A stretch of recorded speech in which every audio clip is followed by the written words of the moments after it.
Welcome to Unfolding. This might be one of my hardest podcasts to record. It's definitely going to be quite vulnerable and open, even by the standard of the episode I just did recently, where I was talking about my spirituality and that whole journey.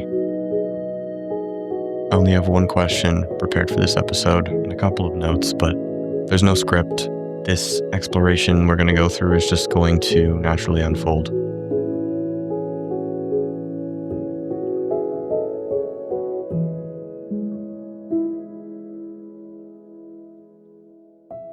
What does it actually mean to go all in? That's a question I've been asking myself recently because I feel like I'm at an inflection point in my life. I dropped out of university, not fully. I'm still technically enrolled, but I don't plan on going back. That was a really tough decision for me to come to. Looking back at all the time that I spent in school, being so certain that that was the path I was meant to go on. And then really stopping myself and asking, why am I here? And the problem with that question is that I couldn't answer it. I felt like I needed to be at university because that was the script. That was what I'd sort of been led into. And yes, there's value in an education, of course. I am a firm believer in learning for your whole life. Like, just be learning about everything all the time, keeping your mind open and being fully open to new things to learn from people, from different places, from different experiences, from your failures especially. But learning doesn't have to exist in an academic setting. And I had realized when I asked myself the question of why am I here at university, I'm here because I was expected to be here. When you get into your last year of high school, people sort of just ask, so which school are you going to? They don't even, at least where I grew up, they don't even ask if you're considering other options like trades or business or entrepreneurship or your own thing. They just expect this is the thing to do and you must be going there too, right? Which degree are you picking?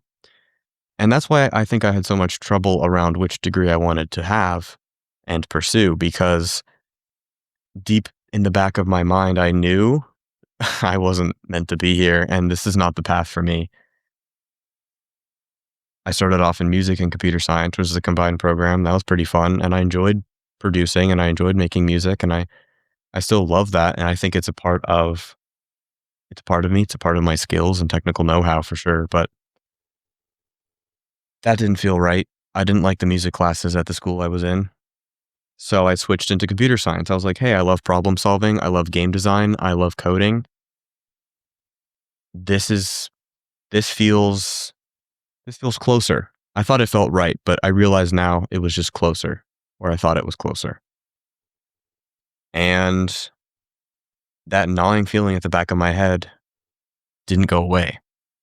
That's going to be a recurring theme for today's episode, is those subtle,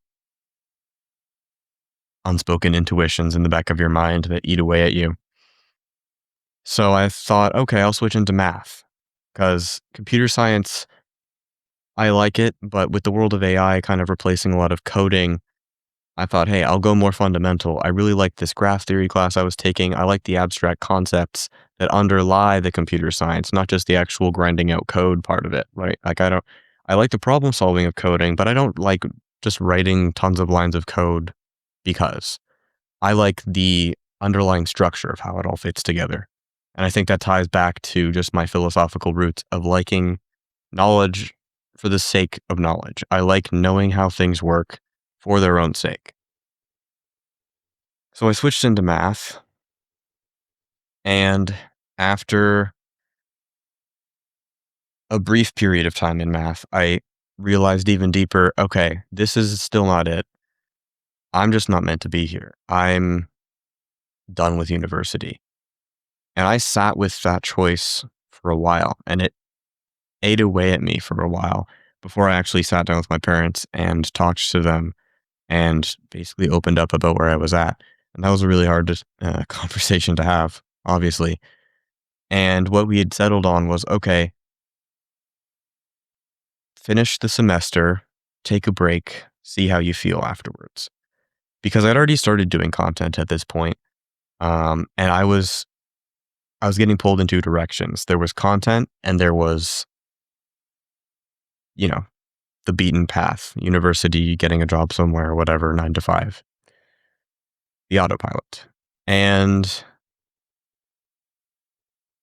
I hadn't been doing content long enough to really prove to my parents, I don't think, that like this is viable. This is something that I can actually do. This is something I'm getting better at, that I'm learning, that I'm truly committed to. I've been doing the newsletter for about a year, but video content I've only been doing for a couple of months, and the podcast had just barely started at that point.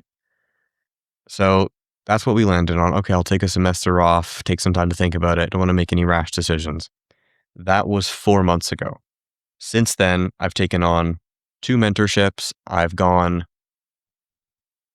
doing the podcast and video content, all of that as consistently as ever. And I've been working on improving little aspects of it. I mean, if you've been around for a little while, you can tell this episode is a big step up in quality. And that's because I got some new cameras. I'm using one of my new microphones. I've been learning about how to set up lighting in a good way. Like all of these things are just little pieces of the game that you would never realize are a part of being a good podcaster and being a world-class podcaster. You don't fall into it accidentally. And I've learned so much from my mentors, Chris and Benny, and I'm so thankful for them. I'll link them in the description. Chris Griffin from The Pocket and Benny Ree. I really look up to them. They're great dudes and they've taught me so much. I just couldn't be more grateful for them and both my parents' support as well. I truly feel, when I was talking about self-love escape velocity a few weeks ago and talking about feeling unstoppable and having that self-confidence that just comes from like knowing who you are, knowing where you're going, knowing how you're going to get there, at least to a large degree. That's what that's coming from largely, is the support of people around me and knowing myself deep enough that I know I can do this. And that brings me to this sort of inflection point I've been at in my life right now, because that certainty has not gone away. I know I'll be able to do it. I know this podcast is going to be huge, and I know I'm going to have a massive impact on people, which is what I want. I want the impact. I want to help people the way I was helped through podcasts like Modern Wisdom and creators like Michael Smoke from Higher Up Wellness. I want to pass the torch on, so to speak, and essentially speak to who my younger self was or who my future kids would be. Pass on the knowledge and wisdom and lessons that I had to learn, a lot of them the hard way. And yes, I learned a lot through consuming content, reading books, and listening to podcasts. But I've tried to learn as much as I can, not through experience, but a decent amount of stuff has been through experience. And I want to impart that same amount of knowledge, that as much as I can, to other people to help them out, because life is hard. Being human is hard. I want to help people out because people helped me out. I want to do the same. So I'm at an inflection point in my life right now because I've been feeling a similar pull that I was with university, with my job. I'm working part-time at the grocery store currently, and I've been there for 5 years. And I have loved my time there. I mean, it's a pretty chill job. The coworkers are great. I love the people there, and that does make it harder to leave. But I did make the decision to leave because I feel torn between the two. And it's a really rough spot to be in because, as I said, I don't truly want to leave because the job is bad. I want to leave because I feel like I'm being held back to some degree. There were these small moments of my time being used up when I wanted to work on the podcast but couldn't because I'd work the next day, or my energy just feeling drained because I'd been working all day and then I had to go to the gym and I still had to edit clips that night and I was up till 1 a.m. And this last month has been a total sprint and it has not been sustainable. And I knew it wouldn't be sustainable going into it, starting the mentorships and really like leveling up the podcast to the next level and really setting a bar to aspire to get it to the point that I wanted to get to. I knew it wouldn't be sustainable, but it still hit me hard, uh, crashing and burning from that. Not crashing and burning per se, but coming out the other side of that massive sprint and then realizing, okay, I need to slip into some sort of rhythm that's going to be as much as I can reasonably take on while still being able to push and being able to sustain it, right? Um, just things have been slipping that I don't want to be slipping. And there's been a lot of unnoticed signals, sort of like cracks in the armor that similar to the voice that was gnawing at me in the back of my head in my university days, cracks in the armor have been slipping through for my job. As I mentioned, moments of time where I'm like, oh yeah, I'll work on that podcast thing tomorrow, and then I have a shift, I can't, and just feeling torn with my time and energy, and that's one big part of it. But there were like a bunch of other smaller little things, like I've started showing up to work late quite consistently, almost every shift. And for me, that is not normal. I'm a very punctual person. I like showing up on time. I like being ready for things. I like being prepared. I like planning things out ahead of time. And I also like giving people that respect because I feel like when you're always late, it does show a level of disrespect. And I was starting to show up late very consistently to this job. And it was only until today where I asked myself, why am I so late all the time? I hadn't really stopped to ask myself, what is making me so late? Because I didn't really have a good reason. And I asked myself that question today and I realized it's because I don't want to be here anymore. I don't want to be working this job because I know it's not where I'm going to end up long term. I know this is just a stepping stone. And right now it feels like it's holding me back. I know that this is not where I want to end up. And this, I mean, it's why they call it a dead end job, right? Because it's a dead end. I'm not going to find fulfillment here. I feel underappreciated. I feel undervalued. I know I can do so much more. And yet here I am stocking shelves in a grocery store. So that was when I made the tough decision to quit. And I was going to take some time off anyways. I have a big trip to Europe this summer.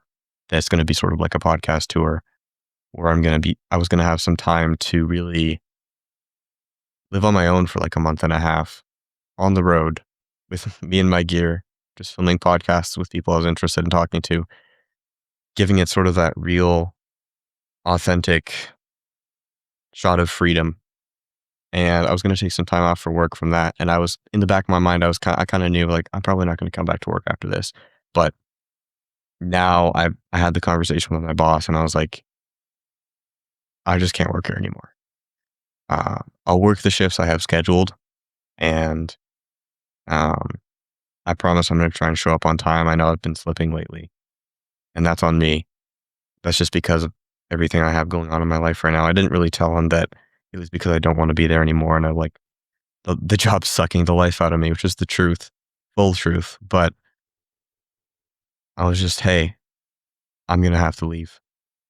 And that was a hard conversation to have, but I'm glad I had it. And this moment, there were a few things that led up to it besides just the job. I had a guest cancel this week and I had a hard conversation with my parents about my financial situation because obviously the job gives me money, right? That's the elephant in the room with quitting is, okay, how am I going to fund this podcast? Because the thing with a thing like this podcast is that it costs money until it makes money. It takes a while to get to that point. And although I have undying certainty, I will get to that point. I know I will. I can see the path laid out. I can see like, okay, I reach out to this guest. The show grows in a slight way. I push the quality. I work on everything. Like it's an iteration, right? But it takes time. And the fear underneath the uncertainty I'm dealing with now is, okay, I know I'll get there, but how long is it going to take? Is it going to take longer than I want it to the point where I'm going to have to be eating shit and I'm going to be broke for years before it actually works? Because I don't want that to be the case, obviously. I know I'll probably be willing to push through it, but it's going to be so much harder that way. I'd rather get to a point that I would call financial escape velocity, where once I start making money from this show, from this podcast, the tides start turning and it's all like it changes from that point on because then it starts feeding back into itself. And then you sort of, again, you reach escape velocity and that helps you make more money, which helps you invest into the show more to get bigger guests and more production quality and expanding the vision, helping more people, impacting more people. And then that levels up the show even more. So then you make more money that you can help even more people. And the impact just grows and grows and grows. But the thing is, before you get to that little point where the tides start shifting, it's just constant. It's a big money sink, investing into equipment, spending time on traveling for guests. It just sucks up. It's just a big money pit, right? It's like any business. It takes tons of investment before it is profitable in any way, shape, or form. And I'm not chasing the profit for the money. I'm chasing it for the impact. It's just that like the money is a necessary lever to be able to create the impact I want to create, right? So it's this like weird catch 22. And I'm so grateful to be in a position where I have the undying support of everyone around me, including my mentors, but also my parents, because I have the fortunate position of having some savings for my education. And since I'm in a spot where I'm not going back to university and I'm so fully committed to this dream and making it work, after we talked, they said they were willing to let me use that money to invest into this. And that means so much to me. I'm so grateful for that. Um, I can't imagine being in a position where I don't have their support, being on my own, living on my own, having to pay my own bills and having such high expenses and still having such a big dream of making an impact and wanting to make it work that I just can't imagine being in that spot. And I'm so grateful for their support and being able to make this work because once it does, my first dollars that I make from this are going right to them. I'm going to help them pay off any debts they have. I'm going to help reimburse them for any amount of money that I've made from this that they helped me out with because I don't need money. I'm already rich. I'm happy.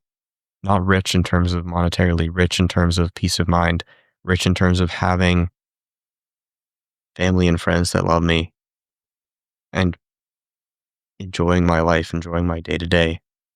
Yeah, I'm in a rough patch right now. I'm in this challenging inflection point, but this is the price of growth.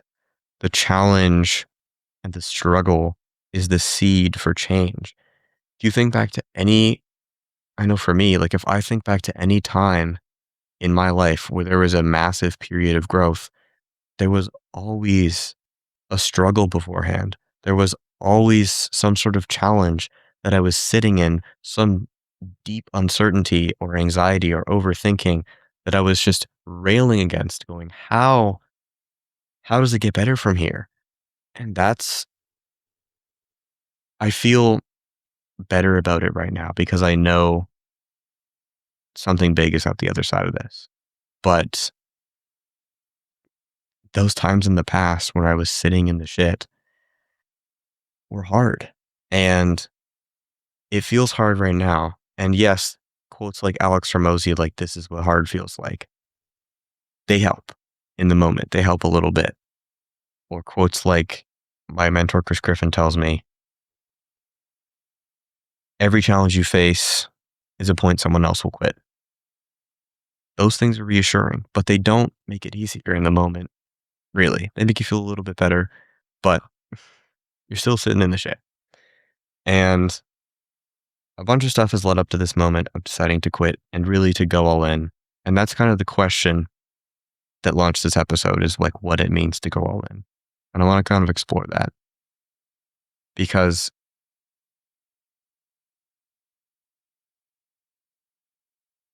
I think plan Bs are needed, but not in the way people think of them. I think one of my biggest pillars of Kaizen as a life philosophy is balance.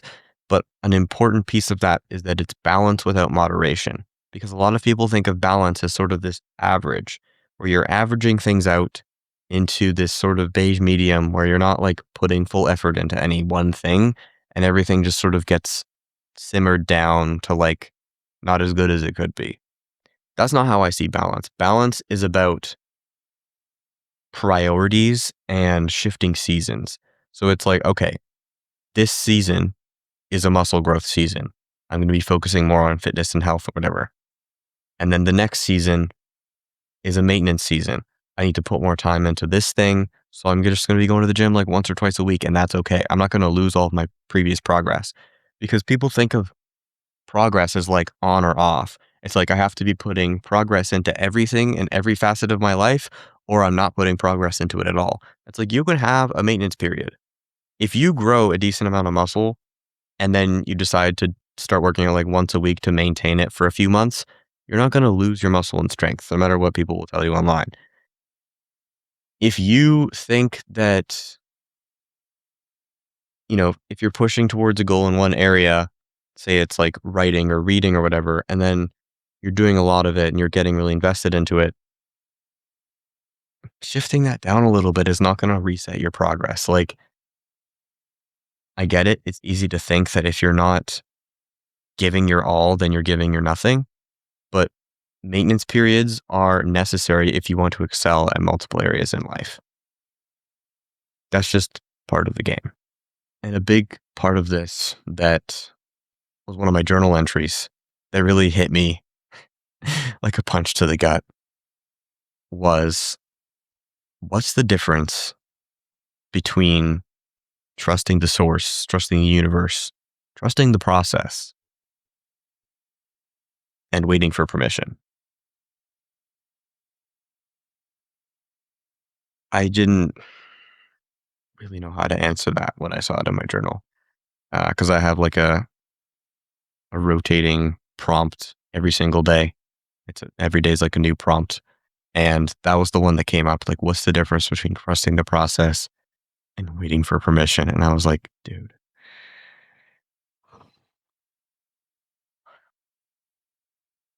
what is the difference? And I feel like with most things, there's that certain intuition that you feel inside. If you've developed enough self-awareness, you've done enough journaling, and you've developed this sort of internal attunement that I've talked about a lot, you can feel the truth of your emotions and where they're trying to point you because they are signals and they are important. And I think if you're at an inflection point for something, whatever it is, for me, it's, do I go all in on the podcast? Am I waiting for permission to go all in? Or am I trusting in the process that this is the right thing and that it may feel uncertain? I may be a little scared. I may be excited, but also unsure. But that's part of it. And I just need to ride this wave out to see where it's going to go because I feel that spark in where I'm going. What's the difference between that and waiting for permission? I think it's knowing you have no other option, because the thing with plan Bs, and this is what I was getting to earlier, is that you do need safety nets to some degree. You can't going all in with the options being it either works or I'm broke on the street homeless. That's not wise, obviously. But going all in to me means like you're committed to the point where all you can do is think about it, which I've talked about before as devotion, not obsession. And you know you won't give up. You know you'll show up no matter what gets thrown at you, no matter what sort of challenge or struggle you're faced with. That's why this feels like a test right now, because it's a struggle, it's a challenge period, but I know I'm still going to show up. I'm still going to do my best. I'm still recording this solo episode, even though I had a guest cancel this week. I'm still going to work to make this the best it can possibly be and have the impact that I want it to have for people. And to some degree, what most people think of as a plan B, I think can hold you back, because if the plan B isn't a safety net and it's actually like a backup option you would be fine with having, then you're going to get stuck in region beta. You're going to get stuck in that zone where your life is fine but not great, okay but not terrible, and you never get pushed into greatness. You never get pushed into where you want to actually go. Your plan B needs to be, if all else fails, I can restart from here. But it shouldn't be like if all else fails, then I have this other option that's pretty good, because you've invested too much into that other option. If your other option is like still pretty good, then you probably aren't aiming high enough for your main option. At least that's how I feel like.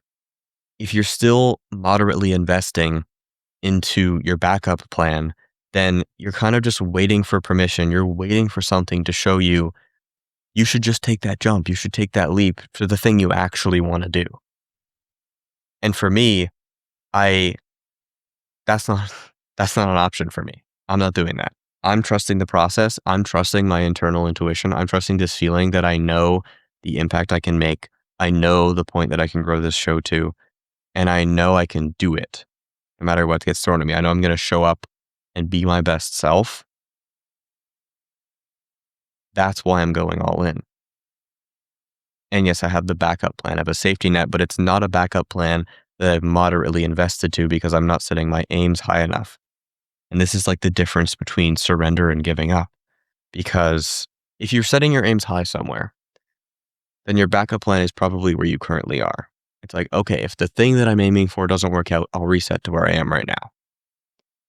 If your backup plan is too comfortable, you're not going to shoot for your actual dreams. You're not going to be pushed towards them.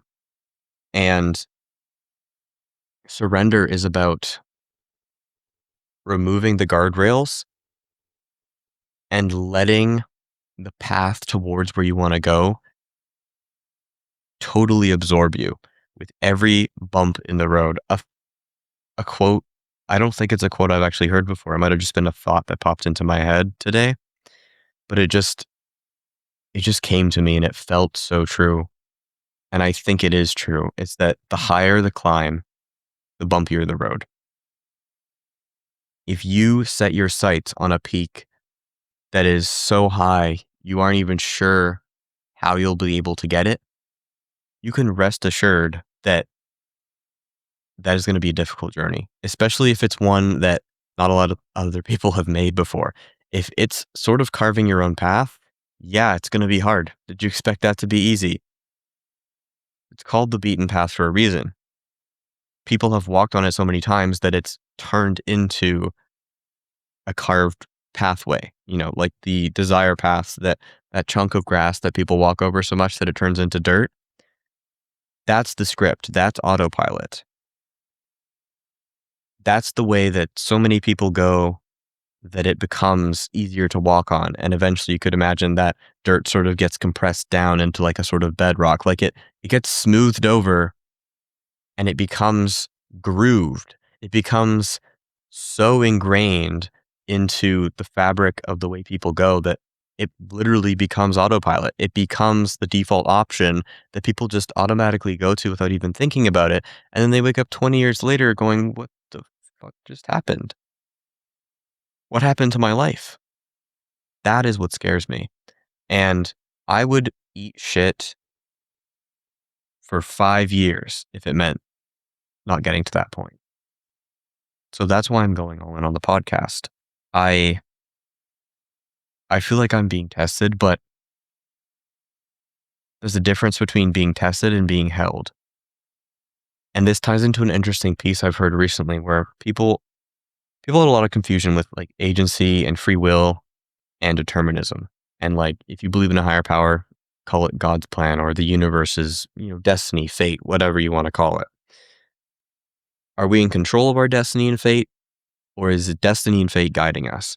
And I think Naval Ravikant is slightly correct here when he says you're asking it at the wrong frame, right? If you're asking it at the source of your life, yes, you have free will, but if you're asking it at the source of the universe, no, you don't. I think that's closer to being true. But the idea that I've heard recently that I actually think is bang on is that agency and determinism are not opposites. They are, but not in the sense of one has to be true and the other has to be false. They're opposites like a paradox with a spectrum. And I think the way that life actually works is that we are in constant tension between free will and determinism. We're in constant tension between agency and destiny. We have control.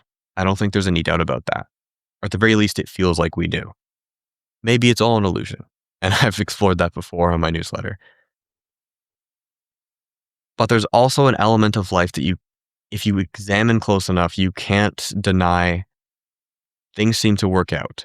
Things seem to happen in ways that seem far too coincidental. There seems to be some sort of plan or fate or destiny to the way that life is structured and the way things happen. If we go back to music as an analogy, when people think of determinism, they think of destiny and fate. They think of a classical piece of music where every single piece is written out, every single instrument, every single beat, every single measure. It's all scored down to the last accent and the last notation and how loud to play, dynamics, or which key you're in. Every single bit of it is articulately laid out and it's all planned. I don't think that's the way that destiny actually works.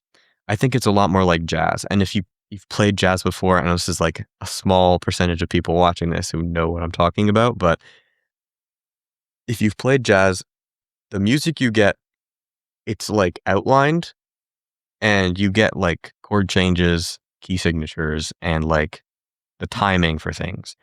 But you don't get every single note. You don't get every single dynamic. You don't get every single little piece of what to play. It's not all planned out. It's not all predetermined. I think that's how destiny actually works. It's like a lead sheet in jazz. And you are the jazz player. You get to solo. You get to improvise. You get to play around with what goes where and how things work. Now, does that mean that your life is 100% in your control? No, I don't think so. But does it also mean that your life is just 100% predefined and destined and up to fate and you have no say in the matter? I also think that's wrong. I think we live in the tension between agency and destiny. And your life is like an improvisational jazz solo where you're skit-scatting along and there's sort of a path you're going along, which you could call destiny or fate. And there's also sort of a path you're charting on your own. And that's what makes it fun, is because if everything was up to you and everything was in your control, every decision would have so much more weight to it. But if there was a little edge of destiny and fate thrown in here where there's a bit of a hand guiding you along, and you can every once in a while sort of step back and like trust that things will generally work out in the right way, that makes life so much more enjoyable. And I think this realization and this tension has helped me out so much. And tying in with like this spiritual piece, it's like just being able to trust and surrender in that gives you so much peace because it makes you think of yourself as a friend you're responsible for being taken care of. It makes you think of yourself like someone's looking out for me. And like if I want to, I can relax slightly sometimes and trust in the fact that like maybe I'm being tested right now. Maybe I'm being given a lesson.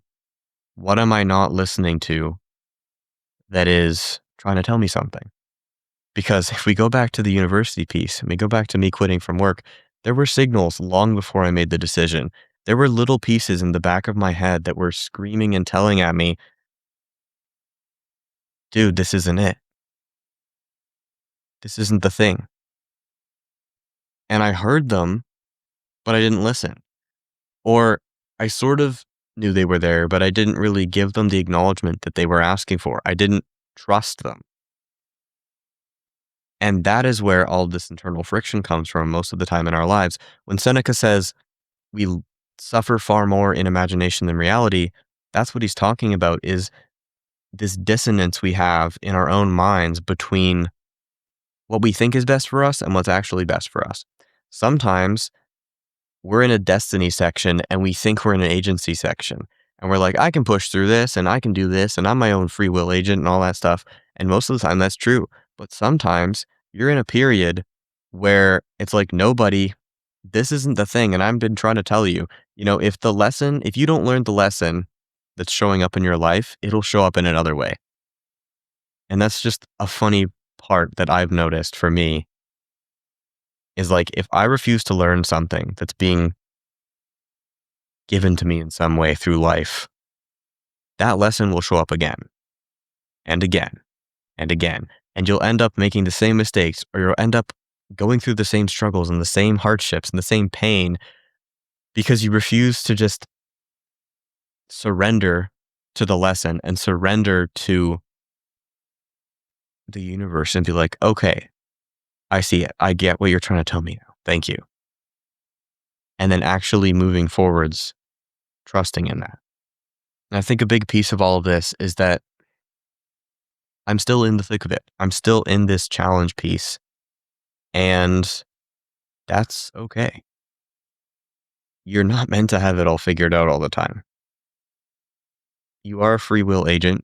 You have control over your life and much of what goes on in it. But there's always an element of that piece that you don't know what's coming next.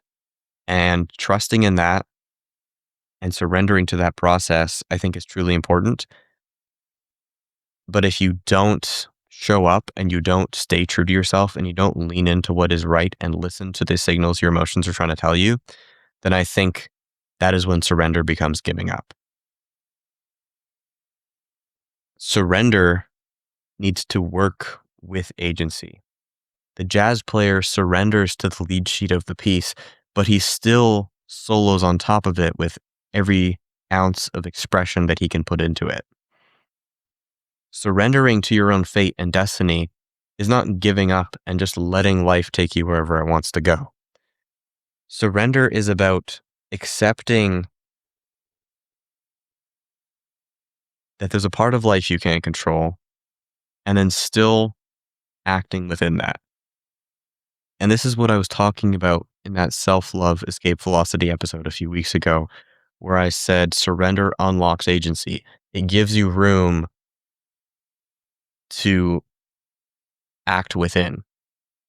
And I think what I didn't realize that I was dancing around is this piece with agency and destiny, which is that destiny creates this sort of box for your life to live within. And as an agent of free will, someone with control over your decisions, you live within that box. Now, that might seem limiting that you can't move outside of the box, but I think complaining about the fact that the box exists misses the point that you get to move within it. Because most people, the way they think about destiny and how I used to think about it is that you're not in a box, you're on a line and there's no other option of going the way you're going. But if you're in a box, like, there's a lot of room to play in that box. And that's freeing. It doesn't always make the hard times easier. When you're in the struggle, when you're in the challenge, it can be hard to see out the other side and go like, how is this good for me? How is this like beneficial to my character? Did I really need to go through this challenge again? But complaining about it isn't going to help you. Showing up and knowing I'm doing my best and this is what hard feels like.